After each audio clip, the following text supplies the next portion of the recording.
if it had all gone perfectly well and I'd run 20 days, run 1,000 miles in a row, and then cycle back in 1,000 miles again in 10 days, it's not actually, it doesn't set much of a story up where you can say, how does someone react to failure? How does someone react to the inevitable like obstacles that life throws at you?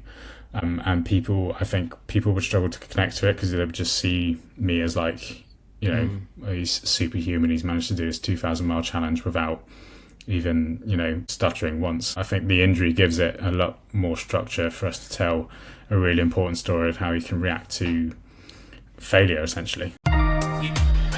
Welcome back to That's Runnable.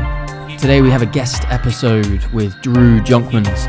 Drew just came back from his attempt to run the full length of the UK in 20 days and then immediately after cycle the length of the UK the other way in 10 days. This was all to raise money for Bigmoose and BecomingX Foundation. He had a real challenge during the journey, and I want you to listen up and listen clearly to some of the things he has to say about what true resilience is. And it's not the Instagram-worthy, film-worthy resilience that you might expect. I had a great time talking to Drew for the first time. Drew's a listener of the podcast, and it was a pleasure to have him on.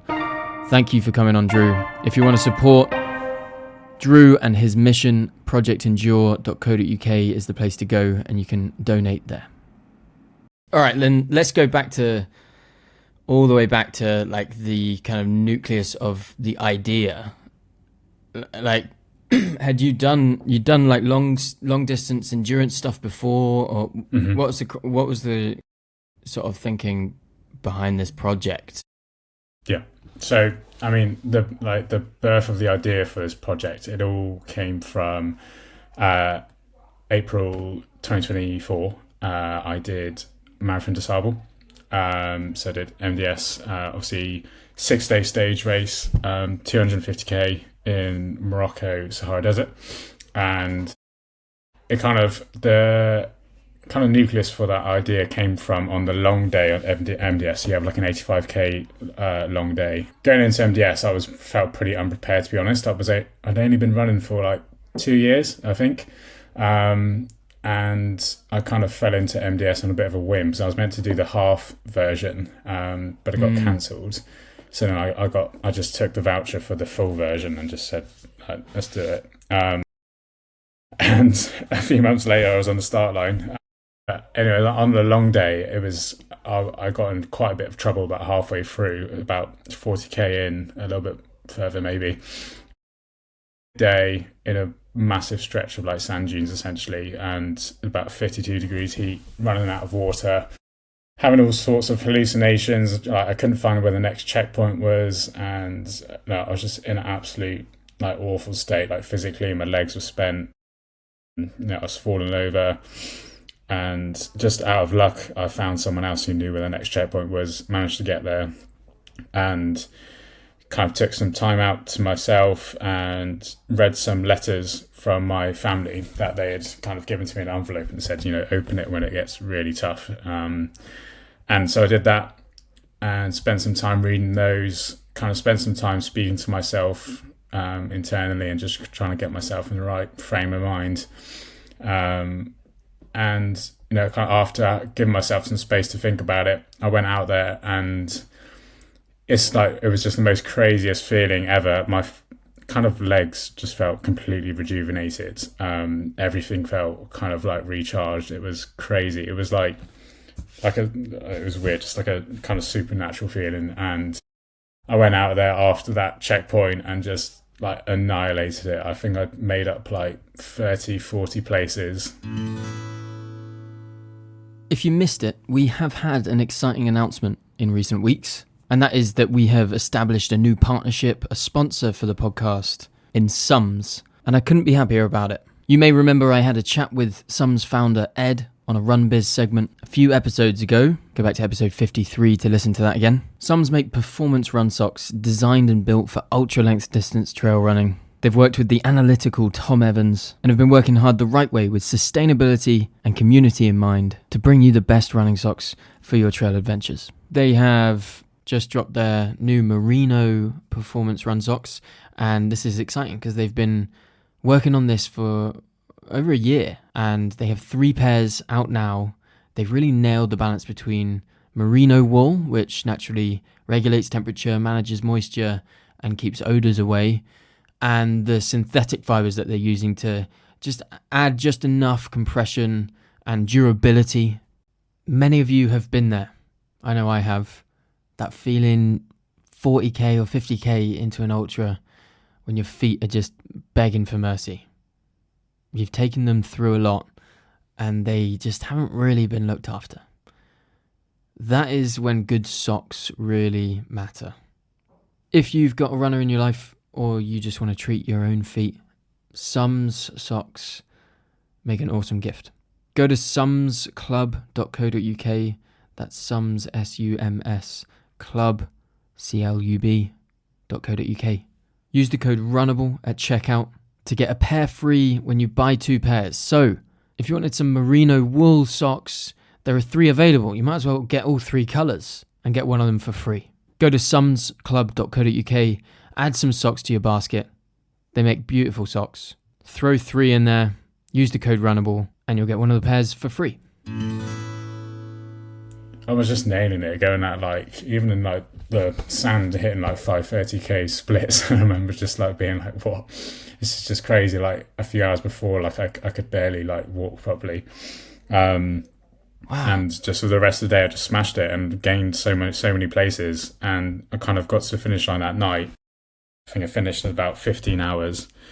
And I was just kind of like, what the hell just happened? And it was just such a crazy feeling. And then I think that kind of day, I didn't really realize it at first until after I finished MDS, and I kind of really reflected and I went back to it and I kind of thought, what the hell happened on that day during that 10 minutes, and like how I spoke to myself mentally for the rest of that day.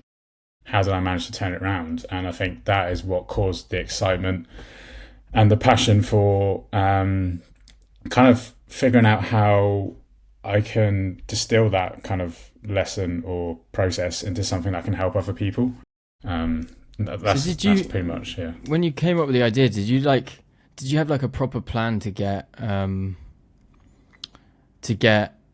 like media involved, and so how's all that been?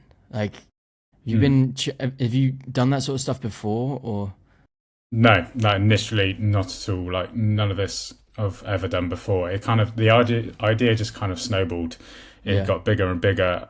Basically, I think the first thing was like, right, I want to do something huge, something really crazy that's going to push me to my limits, something that would push anyone to their limits, like something that you can't actually train for. It's more get there and like do what you can mentally to get through it. So I kind of built the idea of running up and cycling down, because it hasn't really been done before, like 1,000 miles both ways. And it's obviously just, it's easy to communicate how hard it is to people, because you're going from the bottom to the top and then top to the bottom again. And then the first kind of obstacle was realizing I need a filmmaker, because I want to make a film that can really help people, both from my background of when I struggled with my mental health a few years before I started running. So I kind of want to focus on that side about how to get support, and then how to kind of slowly transform yourself into being able to realize what you're capable of. So why you started running then?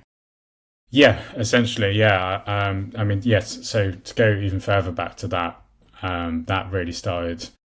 I was in a really tough period of my life. I felt really lost, is probably the best way to put it. It all started with feeling lost, and there were some kind of personal events that happened in my family that happened all at the same time, really. And it just really, like, I felt the pressure. I was just really pressed down. And then the way I dealt with it was, I didn't ask for help. I didn't really admit that I was struggling. I kind of just swept it under the carpet. And probably the main thing that I used was just drinking, really, to kind of like suppress the pain. So I just fell into that cycle, put on weight, was really like going nowhere future wise with my job. I had no kind of like oomph behind me. And then I kind of fell into running accidentally almost. A funny story because it literally comes from the vice of drinking. It was a bet in a pub with a mate who had done an ultra marathon. I said, I'll bet you I'd be able to finish an ultra marathon. Woke up the next morning like huge hangover and like with a admission email into the ultra marathon in Guernsey. I think it's how most ultra runners are born. Definitely, I think so. Yeah, for sure. And it's such a like ironic way and to get into it. And then I had a few months to train for it. And I think because I was at a really crappy point in my life, going through a lot of like mental pain with some things that were happening, I kind of transformed that pain into running. And I think that's how I picked it up so quickly, is I kind of used it as like the fuel to kind of push me. And I was going from like, just about running a 5K to doing like 20K long runs on the weekend within like a matter of, a couple of months or so. And then I did that first ultra, became obsessed with like the feeling of achieving it. And then kind of from there, slowly, I kind of got the hang of learning how to speak to myself properly and kind of managing the mental emotions and stuff like that. And it just snowballed from there. When you started training for this ultra, did you notice that running was helping your mental? Did you notice the effect it was having on you on a daily basis? Did you think, oh, I'm actually a bit more sane in the head? Yeah. I mean, I think it works off like kind of like the basic number one, obviously reward you get from running. No matter how far it is obviously just getting outside. Is a huge thing. Just being in nature, and just the regular event of you getting outside can make a huge difference. I think that's the basic, like number one, kind of the bottom line benefit you get, which will start to make you feel better. But then I think getting more advanced, if you're really taking the running seriously or you're really pushing yourself in running, I think the main thing for me was probably self-confidence.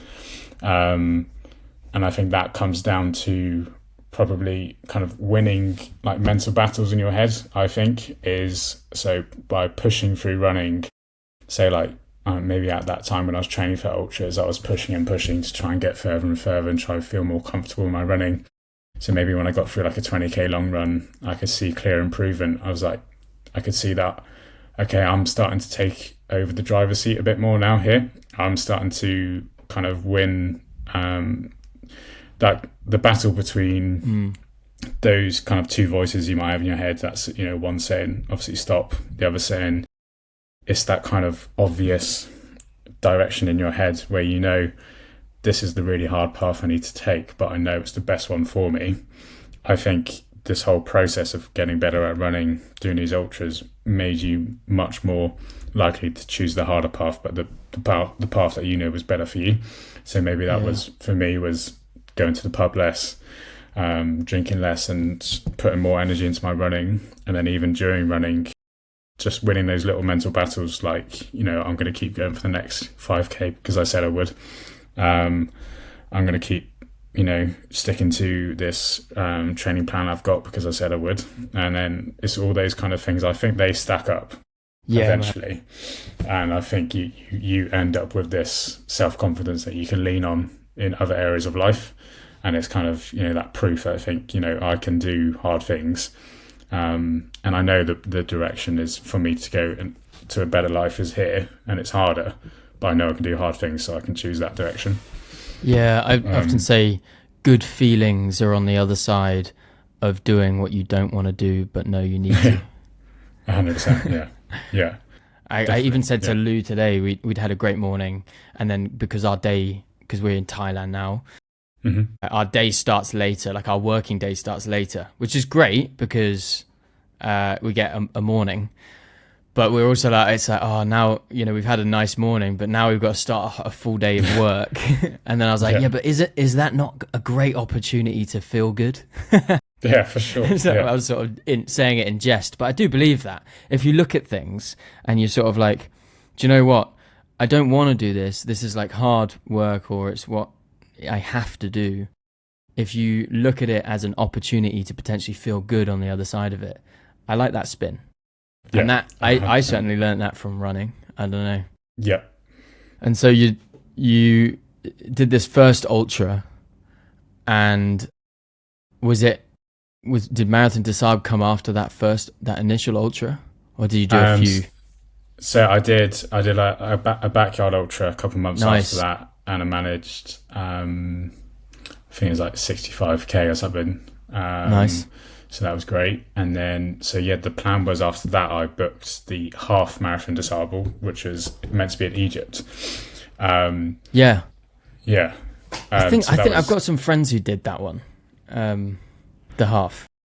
Okay, yeah. It's meant to be a great event, obviously, a great way to get through it. And I remember booking it and thinking, I'm an idiot. This is my downfall. This is where I'm gonna drown. Anyways, I booked it, and it was obviously, so it's literally split down half of full MDS. It's 125k, similar like desert, half the days, exact same setup, tents and stuff. Literally a week before I got cancelled because of the conflict in Gaza. And I was raising money for charity for my local branch of Mind. And I was really upset because I kind of like mentally built myself up to do something really hard. And then suddenly it was gone. And I was like, well, I really need to do something. So that's when I organised the solo 24-hour track run that I did. So that was in November. And I did that. That was a huge learning experience for me as well. That was kind of one of my first tastes of like, holy crap, like I'm actually capable of pushing myself really hard here. I managed to get 105.2 miles, I think, on the 24-hour line. And then that's when I made the decision to do MDS. Yeah, this 24-hour loop that you did. Mm-hmm. Yeah. Were there parts? I mean, there were surely parts in that where you're like having to continue and not believing you can, or did you just find a rhythm and kind of just manage the whole 24 hours? And it wasn't actually until MDS that you really found this kind of unlock, what I like to call Narnia. Yeah. Yeah, the 24-hour was really tough. So basically, the way it was set up, it was I hired the athletics track in Guernsey, the only one in Guernsey. So it's completely solo, just me running through 24 hours, start at midday, end at midday. Had like family that was supporting me. But honestly, I was probably I had like friends and family join me for like laps and stuff. So I was literally only alone for maybe 4 hours, like in the early hours of the morning. And that was when it got really tough, really to carry on. But I think I did well to come up with a system when I was doing like, a certain laps per hour, and I really wasn't pushing too much. So it only really got until like the last 6 hours when it was really a really tough stint. But by that time, daylight had come around, and I had more people come around to support. So yeah, it was that support, I think, was what made me get through it, really. It was obviously extremely tough to get through.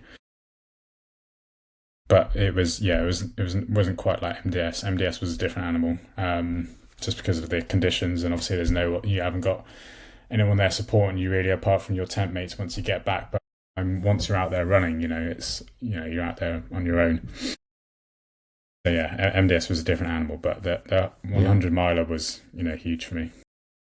Yeah, no, that's cool. And so you've had this experience at MDS, and then you want to figure out how to do something like big and obnoxious. Yeah. Yeah. Something huge and like just extremely, extremely like. Some may say stupid. Yeah, for sure. It was that. I only wanted to do something if it really scared the crap out of me. Like I just, you're really asking for trouble on these kind of things from so many different directions. in terms of just even being able to achieve it. Like, it just sounds crazy when you say it. So that is what kind of fueled the fire for me to actually create it. I'm fascinated by that, man. I'm fascinated by that desire to find something that really scares you. Because I've said that before. I've said, like, you should, if it doesn't scare you, I don't know, the classic kind of, if it doesn't scare you, the dream's not big enough or whatever. But in reality, I think I lack that massively. I lack this, like, ability to say, do you know what, I want to go and do that because I don't think I can. And I want, I think I'm a bit more conservative in that sense.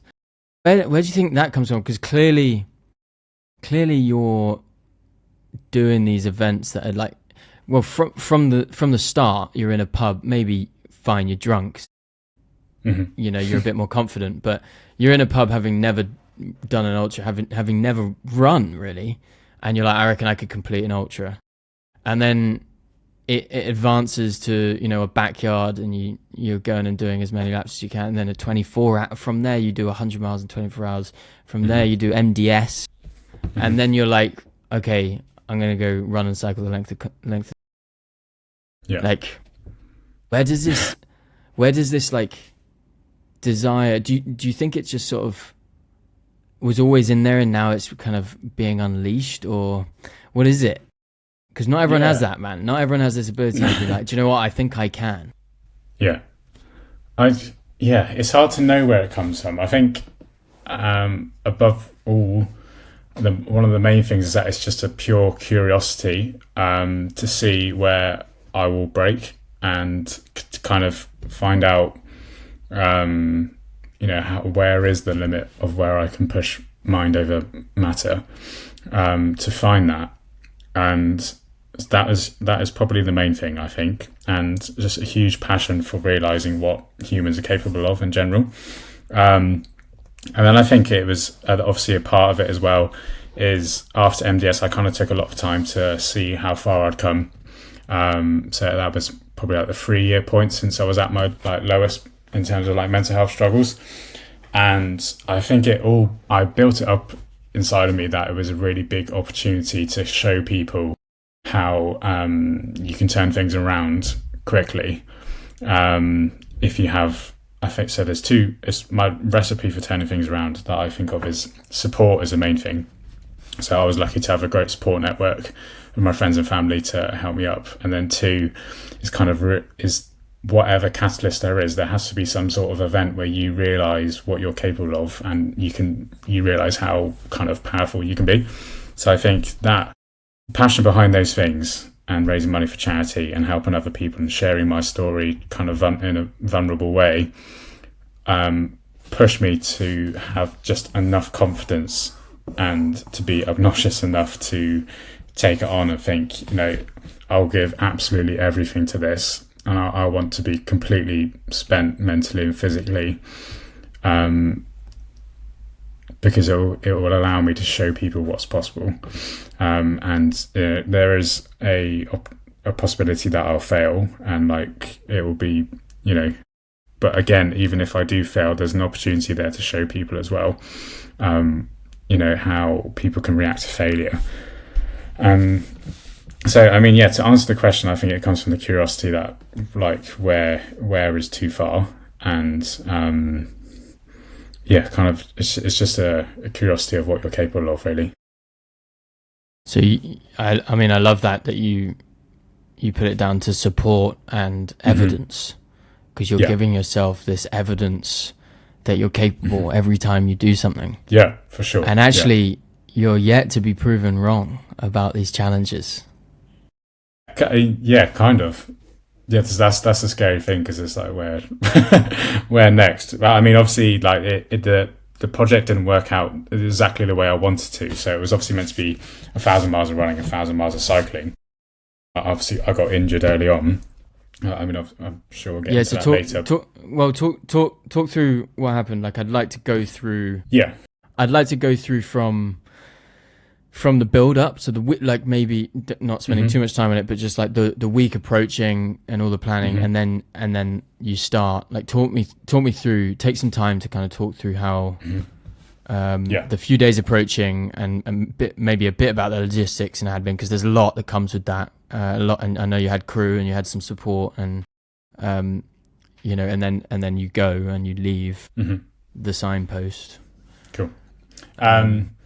So the project in general is actually a bit of a monster in terms of it's not just an endurance challenge that I was taking on. So I was kind of, in the months leading up to it, I was kind of orchestrating everything. So it's obviously a very expensive challenge, and so I needed to think of a way of how we can afford it. And the biggest opportunity for us was to get corporate sponsorship. So I was the one trying to gain all of the corporate sponsorships. So I was going out to corporates, kind of selling them this idea of, if you sponsor us, we can do this crazy challenge and then turn it into an amazing film, raise a load of money for charity, raise a load of awareness, and create a film that can inspire people.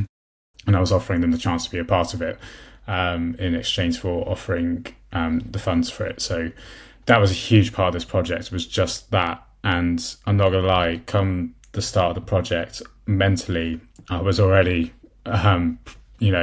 pretty exhausted just from doing all that whole process. It lasted a few months just to get the full budget, and it was just like selling the project and at the same time doing all the logistics, trying to figure out the route, trying to figure out the van and the crew situation. It's been like an absolute journey in itself. It's been like starting a business, to be honest. It's like trying to sell the idea and bring all of it together. At the same time, trying to physically and mentally prepare for, a 2,000 mile endurance challenge. So even just leading up to the project, I was already thinking like, wow, like this is just such a undertaking, and it hasn't even I haven't even started yet. So that was crazy. And then like the weeks before, just preparing like equipment wise, for physio, I got physio involved from Wild Therapy. Luckily, so it was Sophie Street. She came and joined us. She was the van driver and physio. But we literally only got her kind of signed down like 2 weeks before the start line. So everything was like extremely last minute. But it's just such a crazy process trying to do it all at once. So come the start line, it was just even at the start line, I was just trying to process what had just happened in the weeks before, and then now I'm sat here and I've got to kind of mentally prepare myself for like the next 2,000 miles of what's to come. So that was just a crazy feeling, being there and being like, no, I'm actually here and we've got to do this now, whether I feel like it or not.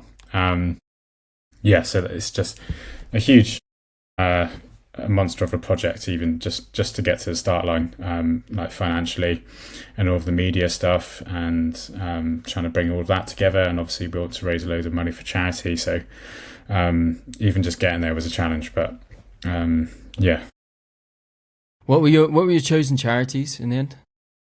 So we've chosen, I wanted to choose charities that would really allow us to tell an amazing story in the film in particular.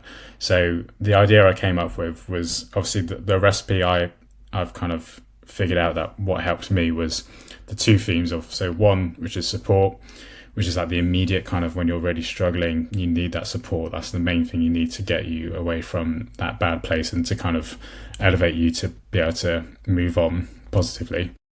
And then second, I think after you've had that support, the best way to kind of move forward is to, as I said, realise what you're capable of. So based on that, I wanted two charities that fit that theme. So firstly, I'll have Bigmoose, which is a charity based in Cardiff, but they service the whole of the UK. So they essentially offer mental health therapy to anyone that needs it, any age, kind of any background, for free and also immediate. So they'll get a response within 24 hours, and then you have a therapy session booked within 7 days. It's a fantastic system. It's saved so many lives already, and it's just a crazy system. And it specialises in a holistic form of therapy as well, called human givens. So it's extremely effective therapy, and the system they've built is just amazing, the way it can help so many people. So that covers the support theme that I wanted, that side of the recipe. And then the second side of it is obviously the realizing what you're capable of. And so there we found a charity called BecomingX Foundation, which is essentially the foundation arm of a company called BecomingX that Bear Grylls founded, where their mission is essentially to try and get everyone to try and find a world where everyone can realize their potential. And they specialize in making education around by covering stories of kind of celebrities who have been through like really hard times, like people like Victoria Pendleton and stuff, who have gone through like extremely hard circumstances but have come out the other side and achieved amazing things. And they kind of turn those lessons into education for corporates and schools as well. So the foundation side of things, essentially, they take that education to disadvantaged communities. So this then it then allows us to have these two charities, which can allow us to tell the story from support to realizing your potential. So that's a huge thing for us, which will be like the main theme in the film, which is almost like a hero's journey type kind of thing. So, you know, the Bigmoose covers the support when you're struggling, and the BecomingX Foundation covers you going on realizing what you're capable of. Yeah, that's awesome. Good choices. I'd never heard of Bigmoose. Sounds cool. I have to check that out. Very quick break to talk about something your feet will thank you for. Sum's new merino run socks. Now, these have been in development for over a year now, and they are built for performance. Merino fibers, if you don't know, keep your feet cool when it's hot and warm when it's cold, and then they really do repel odor in a way that I don't know. I just don't know any other material that really does it as well as this, but they keep your feet fresh hours into a run. And there's also a synthetic blend that is really crucial to how Sum's socks actually feel. They're quite known now for comfort, breathability, strength, durability. So these socks actually go round and hug your feet in a nice way, but act in the way that you really need them to long into an ultra distance run, and using them over and over again in your training. They also make a great gift for the runners in your life. Grab 3 pairs at sumsclub.co.uk, use the code RUNNABLE at checkout, and you'll get one of those pairs for free. So it's a buy 2 get 1 free situation. Maybe you could use one for a stocking filler, one for a Secret Santa at work, and then just keep a pair for yourself. Just a heads up, for orders in the UK, order before December the 19th to guarantee that Sums can get that Christmas gift over to you in time. Go to sumsclub.co.uk, fill up your cart, use the code RUNNABLE, and your future self at mile 80 will thank you. So you're at the start line. What happened, man? You got an injury, or like talk us through? Yeah, so essentially the plan was to run from Land's End to John O'Groats over 20 days and a 1,000 mile route, so that's splitting it up into 50 mile days. Day 1 went fantastically well, running really well, everything going well. I was realising, the crew situation's really good, and I was really positive because I was thinking, I've got a really good chance to do well here, and I felt great. Day 2, pretty good again, but it was an extremely tough day. So it was 5,300 feet of elevation in one day, and that is Cornwall for you. Yeah, it's just up and down, man, up and down. Completely undulating. And so that day was a tough one. It was a long day. Just extreme hills. And the day after, I felt a pretty bad niggle in the front of my left ankle. So it was the tendon in the front, which obviously kind of comes from the flexion of the foot. So it was all exactly, yeah. So it's all came down to the elevation is at pretty much in the previous day. And so I kind of let the physio know, and we decided, let's take it easy. If it's going to be a long day, it's going to be a long day, and let's just let it rest as much as possible. Got through to the end of the day, and I was pretty much hobbling. I could barely bear weight on it, and I was like, mentally, I was like, I was just completely gone, because I was thinking it's day 3, and I can't even bear weight on this leg. This has gone completely wrong. That's a hard place to be. extremely hard. So I ended day 3 just doing 40k, and we kind of decided, right, next day we'll take it slow again and just finish off the half of that next day. So going into that night, how did you feel going into that night? Yeah, I was in a really difficult place, to be honest, because I kind of realised, I was every thought you can imagine was going through my head. Like, this is just, I've raised all this money from corporates for nothing. I can't finish the project on day 3 out of what was meant to be a 30-day project. I can't push through this injury just because I can't even bear weight on it. So, it's not even something I can push through mentally. Where's it going to go next? What do I do? But then we kind of came up with the idea that, obviously we've got the bike sitting in the back of the van. We can be a bit flexible here. And so essentially the plan was we got the bike built, and then I jumped on the bike from Bristol area and then decided to do a few days of cycling, which let the tendon kind of recover, let the pain go because there was no pain coming through on the bike. And so basically just mixed it up. So we had a few days of cycling, got to the Scottish border. Storm Amy hit. It was 55-mile-an-hour winds, and I was like, great. There's no way I can cycle through this.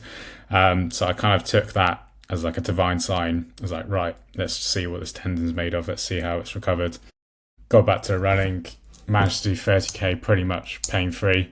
So I did basically it was a 100-mile stint, did as much of it as I could on the bike until the winds got too much. And then went to running, and I was running 30k through 55-mile-an-hour winds, dodging trees that were falling down, climbing through trees, running through knee-high water on roads and stuff up in Scotland. It was crazy, but wow. What have you personally learned from the experience of going through that injury? I know that Of course, you've got your business head on. You've worked so hard to get corporates involved, to get funding for it. You're making a film, you care about the storyline, you want it to be effective, you want the message to be well told, the story to be well told, the message to be effective. Would you say that you've learned something from the injury itself? Are you grateful for the injury? 100%, yeah. I'm extremely grateful for the injury because of essentially just the whole process I went through mentally to kind of turn it into from an obstacle into actually a benefit. So turning it into a weakness into a strength. That in itself was probably the biggest lesson I will take away from this project, is that no matter how dreadful it might seem, there's always a spin where you can turn it into a positive. And like I said, I think that allows us to tell such an important story with the film side of things with this project, is that we can show people, this is how you can react when things go wrong, even if it's worst case scenario. You can turn it into some sort of positive. So I think that lesson was just a huge one to learn, and to kind of realize that no matter how much you prepare, things will inevitably go wrong, and you always just have to be prepared to take a different course, and to find a way through it. And that is literally just what life is about. I think it's the perfect metaphor for life, really. Is no matter how much you prepare and how much you think things will go well, things will inevitably be thrown at you, and you will be required to dodge these obstacles in whatever way you can. So I think it was just huge to take that away and kind of think, no matter how bad it gets, there's always a positive spin to it, and there's always an opportunity for you to kind of turn it into a lesson for yourself, and even into something positive for others as well. Yeah, we never know what's coming. And exactly. I think one of my favorite things about ultra running is the unexpected. And it actually has to suck for it to be a good story, it has to suck for you to learn. It has to be a hard experience, a genuinely hard experience for you to learn. And knowing that doesn't make it easier. And if it made it easier, then you wouldn't learn as much. Yeah. So you have 100%. To go through the hard things. You have to you have to have the experience of having to figure out how to adapt and how to, respond. How were you feeling at John O'Groats then? You got up, you'd done 1,000 miles, which is not a small number. How are you feeling about turning around and going back the way you came? Yeah, it was a crazy feeling. It was extremely emotional getting there. And to be honest, it was probably more emotional than the finish, I reckon, thinking about it, because I basically ran around 150 miles first in the first few days, and then I ran 400 miles in Scotland, essentially, back on back. So after I finished that stint of cycling, when the storm hit, I managed to carry on running. So I did that 30k into the night in the storm. Next day, managed to get 50 miles out, done and dusted on running as well, and the injury was manageable. And so just getting through that journey from the bottom of Scotland to the top of Scotland running, getting through that injury was huge, like hugely emotional for me. It was just crazy even getting there, and I opened up Apple Maps on my phone and just seeing me at like the top of that the big chunk of mainland UK, and looking back down to Land's End and thinking like holy crap, I've self-powered myself here through running and cycling. And I got there. I was pretty unemotional, to be fair, until I FaceTimed my mum, and she was at like a big family dinner with everyone there, and that was like when the tears started flowing, and it kind of everything kind of got extremely emotional. I realised kind of what I'd done, and my mum's like a big part of my story as well, to be fair. So that's when the emotions hit and when it really felt good. But obviously, I had to kind of come to the senses that I had to turn around and go back down again, which is just, staring at another mountain. But I don't think it really hit until like a few days in. I just kind of got on with it, and obviously got straight back on the bike the next day at John O'Groats. Smashed out like 100-mile days on the bike consecutively for a while, and even like I think it was just 5 days afterwards and we were already crossing the border into England. So it was a huge kind of feeling then. It was just thinking like, right, there's actually light at the end of the tunnel now. So I think the way down was probably much easier than the way up, because the way up I was running away from the finish and running away from from the end of the project. So it was just crazy feeling coming back down, knowing that the light at the end of the tunnel was there. How is your mum such a crucial part of the story? So I basically kind of think my mum is what I use as like the most perfect example of like resilience I've ever seen, and I kind of use my mum as, I think she was the catalyst for me getting out of that really low point in life. So essentially it was kind of me and my mum and my siblings, we lived together. So she was a single mum when I was from 18. And so she went through a lot at that kind of time as well, when we were all really struggling. And when I was at my low point, she was going through a lot as well. But despite her going through a lot herself, she just supported me through thick and thin, and supported my siblings through thick and thin. And I kind of reflect on it now as I had a front row seat of one of the most perfect examples of resilience I could ever kind of see and have ever seen. It was, and I go on about it quite a lot on social media, is that the best examples of resilience and kind of persisting through extremely hard circumstances are usually ones that you not easily seen. So I might have done this crazy challenge and people see that as resilience, and if you were to look up the definition of resilience, it would point towards someone climbing Everest or something. But in fact, the best inspiration for resilience can actually be found much closer to home. If you look at what your family is going through, what your friends are going through, it's often very quiet but very long periods of extremely difficult circumstances, and they're just plugging away based off like kind of the love they have for you and stuff. So she was like, I kind of count her as the main reason I managed to turn it around, because she was like the perfect example, and kind of probably I started to realize that over time with running, and I realized that she was like my number one kind of reason to keep pushing, because I thought no matter how hard it gets, it won't be as hard as what she had to go through. Well, man, I think you did an amazing job, and Thank you. You should be proud. And thank you. Those around you, I'm sure, are proud. I know that you've got more on the cards. I know you've got more in you, and I'm curious to see what that is. And I think I love the message, man. I think I really love the message. I know that this has all been an effort to tell a story and send a message, and I think that message is pretty loud and clear. That message of support and belief that you're capable of doing more. This podcast is about that. The idea of choosing things and calling them runnable.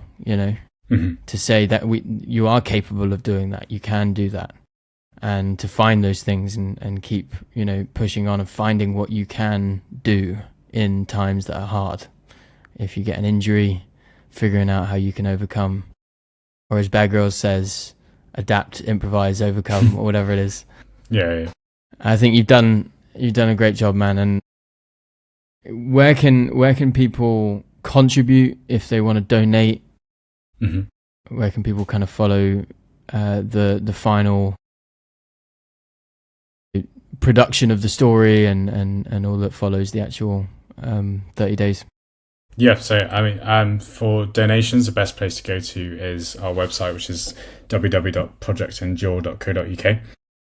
So on that website, you'll see everything from like all our sponsors and supporters, and then also there's the big donate button as well. So we're trying to raise £100,000 across this whole project. So we're extremely grateful for any donations, and they're going towards two extremely important charities as well. And to follow along the story, all my socials are at Drew Keeps Running, and so we'll have everything on there. So I'm just about to start getting into the reflection on the project, and about to start posting about what happened and how we got through it and stuff. And then what will come in towards next year will be the actual film, which will hopefully be showing. We should have some screenings. And also it'll be admitting into film festivals and stuff as well. So it's going to be across everywhere, and at some point it'll be available to stream as well. But the film is our main opportunity to really inspire people. So definitely keep an eye out for that. And, I think if you're hearing this and you're thinking, that's a hefty target. That's a hefty fundraising target. How will my small donation, help at all? I think... I want to remind you of the work that those charities are actually doing.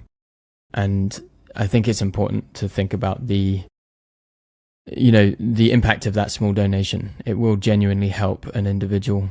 And so go over, and if you have a tenner, if you have a fiver, throw it over. If you've never heard of the charities before, look them up, see what they're doing. I will include links in the show notes, so you can check all that out, and you can go and find the project as well. Drew, thanks for coming on, bro. It's been Thank you very a pleasure. much. I really appreciate it. It's been great to chat about it and reflect. Thanks for listening to my conversation with Drew. I hope you enjoyed it, and I hope you feel inspired to go and set your own challenge and really defeat this idea of limitations that you have.